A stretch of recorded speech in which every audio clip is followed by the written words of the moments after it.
കേരളത്തിൽ ഏറ്റവും കൂടുതൽ താരമൂല്യമുള്ള നടൻ ആര്? ഒരു സിനിമയുടെ വിജയപരാജയത്തിന് പുറമെ ആദ്യ ദിനങ്ങളിലെ ബോക്സ് ഓഫീസ് കളക്ഷനാണ് ഒരു നടന്റെ താരമൂല്യത്തെ തീരുമാനിക്കുന്നത്.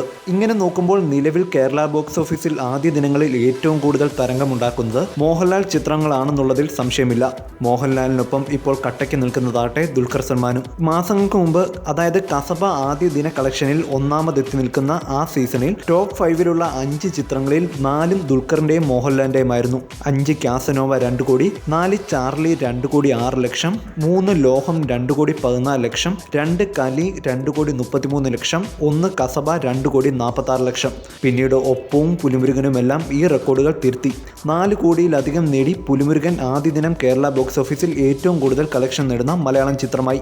ഇപ്പോൾ അടുത്ത സീസണിലെത്തി നിൽക്കുമ്പോൾ മോഹൻലാൽ കഴിഞ്ഞാൽ കേരളത്തിൽ ഏറ്റവും കൂടുതൽ താരമൂല്യം തനിക്കാണെന്ന് തന്നെ ഉറപ്പിക്കുകയാണ് ജോമോന്റെ സുവിശേഷങ്ങളിലൂടെ ദുൽഖർ. പുലിമുരുകന് തൊട്ടു പിന്നിലായി 2 കോടി 70 ലക്ഷം നേടി ആദ്യ ദിനം ബോക്സ് ഓഫീസിൽ ഏറ്റവും കൂടുതൽ കളക്ഷൻ നേടുന്ന രണ്ടാമത്തെ ചിത്രമായാണ് ജോമോൻ ഫിനിഷ് ചെയ്തത്. എന്നാൽ ആ റെക്കോർഡിന് ഒരു ദിവസത്തെ ആയുസ് മാത്രമേ ഉണ്ടായിരുന്നുള്ളൂ. പിറ്റേന്ന് മുന്തിരിവള്ളികൾ തിയേറ്ററുകളിൽ എത്തിയപ്പോൾ 3 കോടി 9 ലക്ഷം നേടി മോഹൻലാൽ 2ാം സ്ഥാനവും തന്റെ പേരിൽ ഉറപ്പിച്ചു.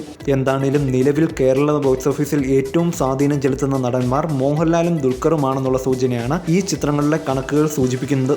റെക്കോർഡുകൾ തിരുത്തി ഇരു താരങ്ങളും മുന്നേറുന്നു. ഒരു വാരം മുമ്പ് റിലീസ് ചെയ്ത വിജയ് ചിത്രം ഭൈരവിയും കേരള ബോക്സ് ഓഫീസിൽ ഭേദപ്പെട്ട പ്രകടനം കാഴ്ചവെച്ചു. നെഗറ്റീവ് റിവ്യൂസ് ഉണ്ടായിട്ടും ആദ്യ വാരം, അതായത് 4 ദിവസങ്ങൾ കൊണ്ട് 6 കോടിയിലധികം ഭൈരവ കേരളത്തിൽ നിന്നും നേടിയിരുന്നു.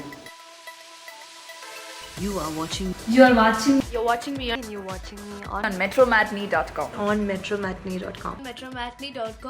metromatney.com. Subscribe for more videos. Subscribe here for more videos. Subscribe now. Thank you.